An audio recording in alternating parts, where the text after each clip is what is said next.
Abraham Lincoln. To many, he's the great emancipator, the man who looked at the sin of slavery and said, "No more." We see him in bronze, In marble, and on the $5 bill, looking wise and certain, as if he knew the path all along. But if you could hop in a time machine to 1861, you'd find a man who was much more complicated and a lot more frustrating. He was a man surrounded by maps, angry letters, and a country that was literally falling apart while he tried to hold the pieces. You see, history loves a hero, but it often polishes away the grit, the doubt, and the messy political compromises that real people make. Lincoln didn't enter the White House with a grand, righteous plan to free 4 million people on his very first day in office. In fact, he spent most of his early presidency trying to find a way not to touch slavery, hoping for a peaceful, legal solution. To understand the real Lincoln, we have to look past the myths and see the politician, the man behind the legendary, towering marble statue. He was a brilliant strategist who was deeply anti-slavery in his heart, but felt legally bound to a constitution that actively protected it. He was a lawyer, a rail splitter, and a leader who knew that if he moved too fast, the Union wouldn't just crack, it would shatter. He was walking a tightrope over a burning house, balancing the demands of radical abolitionists against the fears of the moderate border states. If he failed to keep that balance, the American experiment would end right there in the mud of the 1860s, lost forever to history. So, let's go back before the war, back to the dusty, sun-drenched roads of Illinois, where this story truly began for a young lawyer. Here, a tall, awkward man with a stovepipe hat was trying to figure out how to save a country that was already tearing itself apart. This wasn't a journey of a saint, but of a man who changed as much as the nation he was desperately trying to lead. Young Lincoln wasn't an abolitionist in the way we think today. In the 1840s and 50s, abolitionists were seen as radical firebrands, the extremists of their era. Lincoln instead belonged to the free soil movement. His big idea was simple but firm. Slavery shouldn't spread to the new Western territories under any circumstances. But where it already existed? That's the South's business, he'd say. It sounds cold to our modern ears, but back then it was considered the moderate path. He believed slavery was a moral wrong, calling it a monstrous injustice that violated the very principles of the Declaration of Independence. But as a lawyer, he also didn't believe the federal government had the legal authority to just snap its fingers and stop it in the southern states. He was a man trapped between his conscience and the Constitution. He famously said, "If slavery is not wrong, nothing is wrong." Yet he felt legally paralyzed. He even toyed with the idea of colonization, a plan to send freed slaves to start anew in places like Central America or Africa. It's a part of the story we often skip in textbooks because it doesn't fit the perfect hero narrative we've built over the last century. He was a man of his time, struggling with the prejudices of his era while trying to build a political career in the deeply divided state of Illinois. By the time the 1860 election rolled around, the nation was a powder keg. The South saw him as a secret, dangerous revolutionary coming for their way of life. Meanwhile, the North's true radicals, the abolitionists, saw him as a timid compromiser who didn't have the backbone to actually do what was right. We see a political cartoon of the era, Lincoln trying to sit on two chairs at once while they slowly slide apart. Despite the criticism from both sides, Lincoln won. Not because he was the most popular, but because the other parties were too busy fighting each other. His victory was the final spark. 7 southern states didn't even wait for his inauguration. They packed their bags and left the Union immediately. Neither side knew that this compromiser was about to face the greatest firestorm in history, a war that would force him to become someone entirely new. March 1861. Lincoln stands on the steps of a half-finished Capitol building. The dome is under construction, a perfect metaphor for a country falling apart. In his inaugural address, he practically begged the South to stay.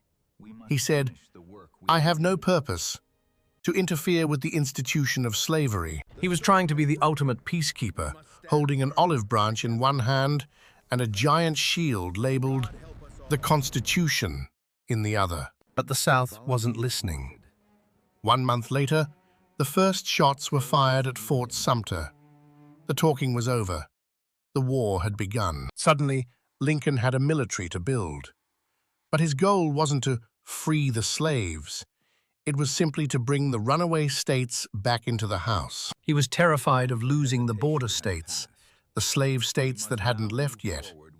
He famously said, "I hope to have God on my side, but I must have Kentucky." To Lincoln, the Union was a fragile glass vase. If he moved too fast against slavery, the vase would shatter, and he'd lose the war before it even started. But the pressure was mounting. In the North, the radical Republicans were screaming for action. "Free the slaves now!" they cried. Lincoln hesitated. Enter Horace Greeley, the most powerful editor in America. He published a scathing open letter titled "The Prayer of 20 Millions," demanding immediate emancipation. Lincoln read the editorial. He didn't get angry. He didn't hide. Instead, he did something brilliant. He wrote back, and he made sure everyone saw his answer. In his reply, Lincoln laid his cards on the table.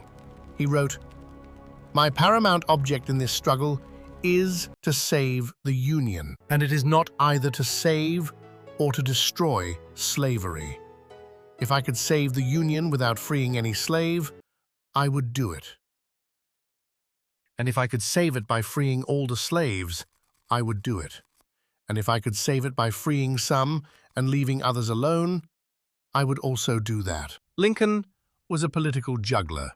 He wasn't being cruel. He was testing the winds, waiting for the exact moment when the public was ready to change. By 1862, he realized the Union was losing, and he realized that to save the House, he might have to finally burn the foundation of slavery to the ground. By the summer of 1862, the Union was in deep trouble. Lincoln's generals were losing battles, and the public's patience was wearing thinner than his own hair. His top general, George McClellan, had a bad case of the slows. He had a massive army, but was too afraid to use it. Lincoln was desperate for a new strategy. That's when voices like Frederick Douglass began to pierce through the noise. Douglass didn't just want to save the Union, he wanted to transform it. Douglass told Lincoln that slavery was the stomach of the Confederacy. It fed their armies and built their forts. To win the war, Lincoln had to hit that stomach. Lincoln finally saw it. Emancipation wasn't just a moral goal anymore, it was a military necessity. Slaves were the engine keeping the South alive. In July 1862, Lincoln began drafting a secret document. He didn't tell his cabinet, he didn't tell his wife. He just sat and wrote by candlelight. When he finally showed them, he acted like it was no big deal. "Oh, this? Just a little something I whipped up to end an empire." His Secretary of State, William Seward, gave him a warning. "Don't issue this now while we're losing, or it will look like a last gasp of despair." Lincoln agreed. He tucked the proclamation into his desk drawer and waited. He needed a victory. He needed a miracle. He got Antietam. September 17, 1862. The Battle of Antietam. It was the single bloodiest day in American history.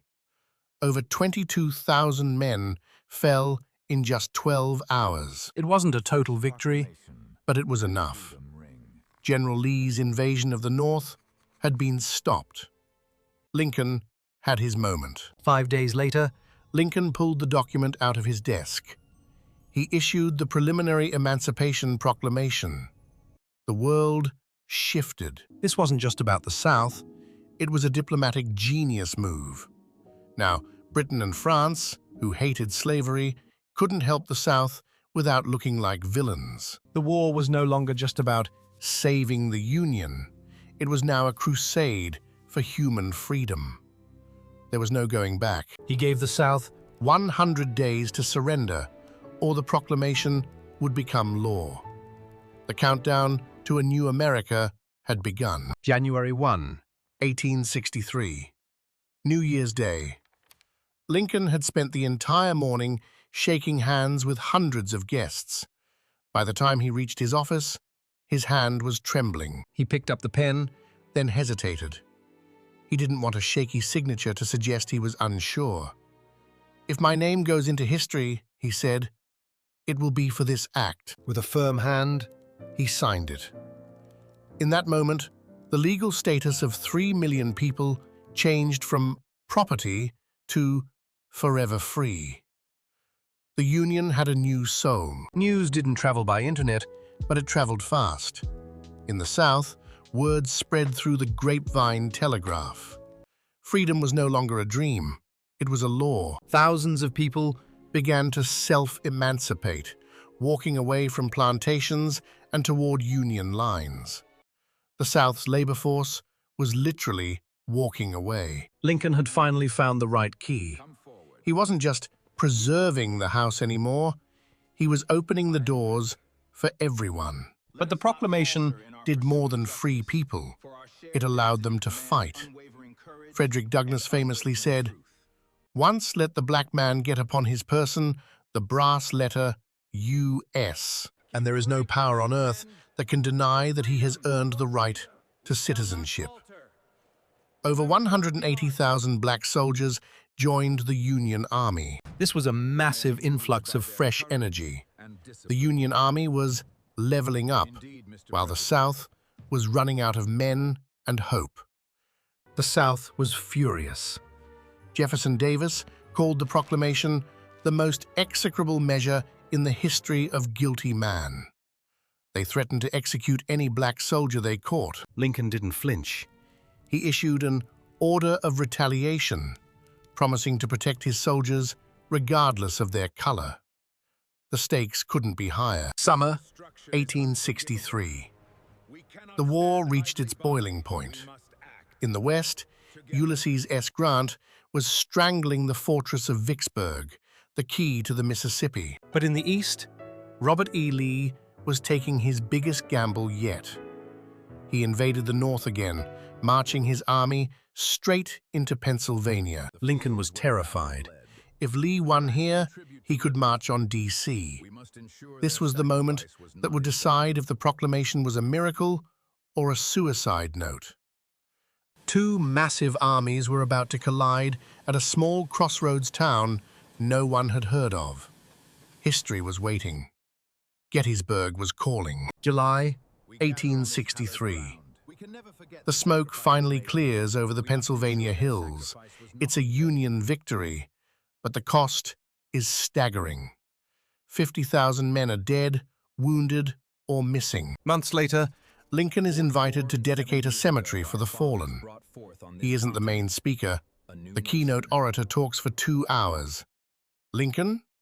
He talks for 2 minutes. But in those 2 minutes, he delivers the Gettysburg Address, the most famous speech in American history. He doesn't blame the South.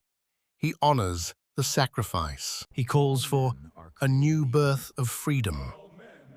The war is no longer just about the old Union.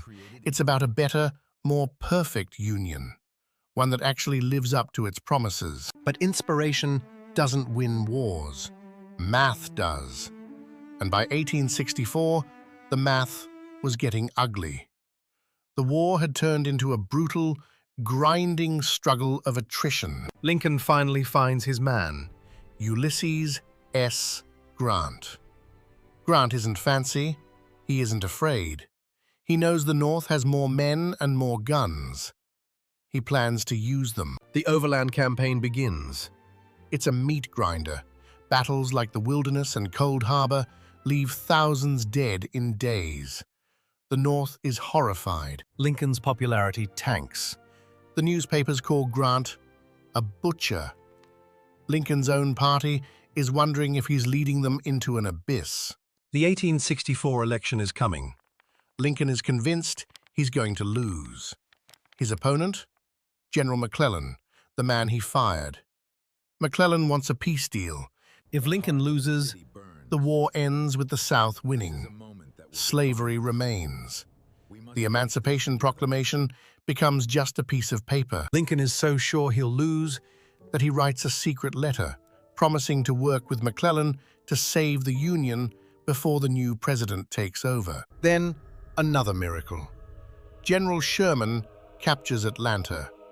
Suddenly, the North sees that the end is actually in sight. The mood flips overnight. November 1864.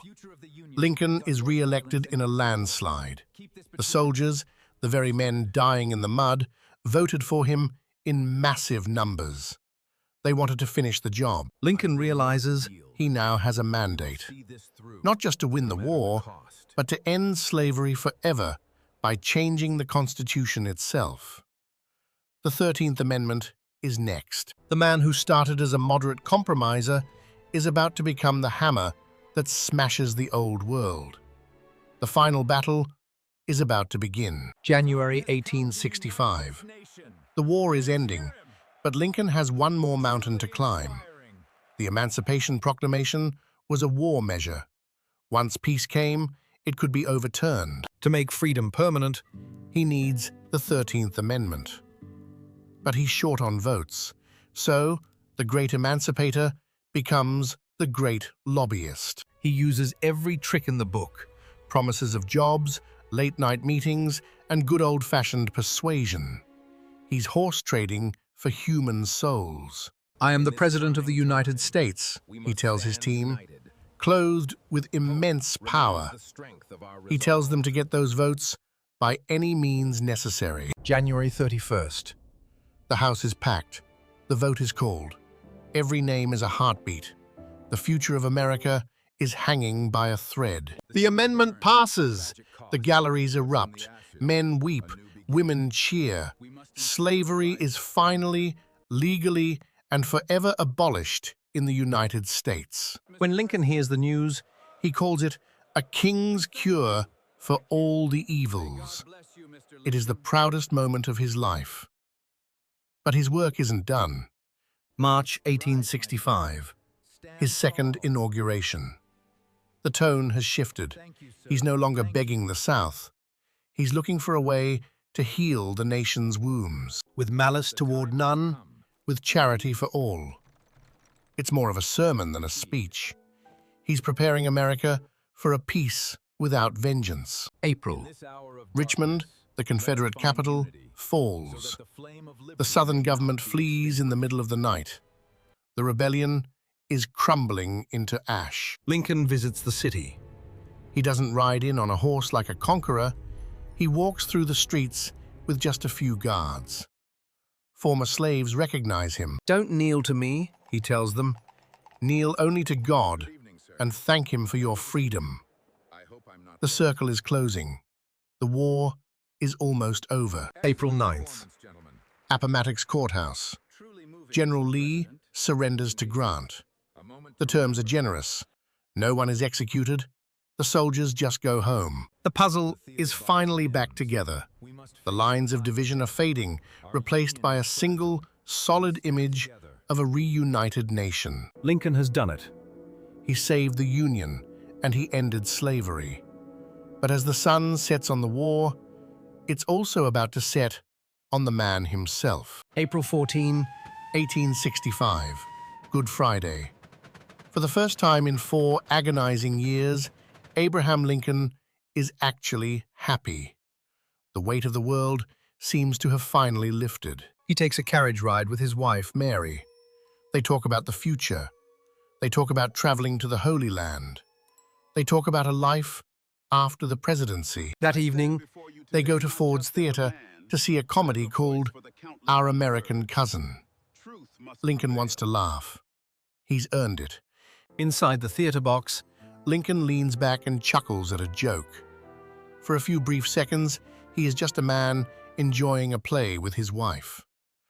but in the shadows, A different story was being written. A flash in the dark, and in a single heartbeat, a nation's joy turned into a frozen nightmare. Lincoln never saw the final peace he had fought so hard for. He never saw the long, difficult road of Reconstruction. But in truth, he didn't need to. The news shattered the country. The man who had held the Union together was gone. As Secretary Stanton said, now he belongs to the ages. A funeral train carried him 1,600 miles back to his home in Illinois. Millions of people lined the tracks in silence, paying their respects to their fallen leader. So, was Abraham Lincoln the great emancipator, or just a calculated politician? The truth is, he was both. And that's what makes him human. He was a man of his time, who dared to outgrow it. He didn't start as a saint. He became a leader by listening to the better angels of his nature. He understood that the Union was only worth saving if it was worth living in, for everyone. His legacy isn't just in the history books, it's in our progress. He proved that a democracy, however messy and flawed, can survive the greatest firestorm if it has a leader willing to change with the truth. And that is why we remember the man, not just the marble. Because the marble is cold, but the truth is what keeps a nation alive. Abraham Lincoln, the rail splitter, the lawyer, the politician, and the martyr. A man who is exactly what America needed him to be. Thank you for watching this deep dive into the complicated truth of the great Emancipator. We'll see you in the next chapter of history.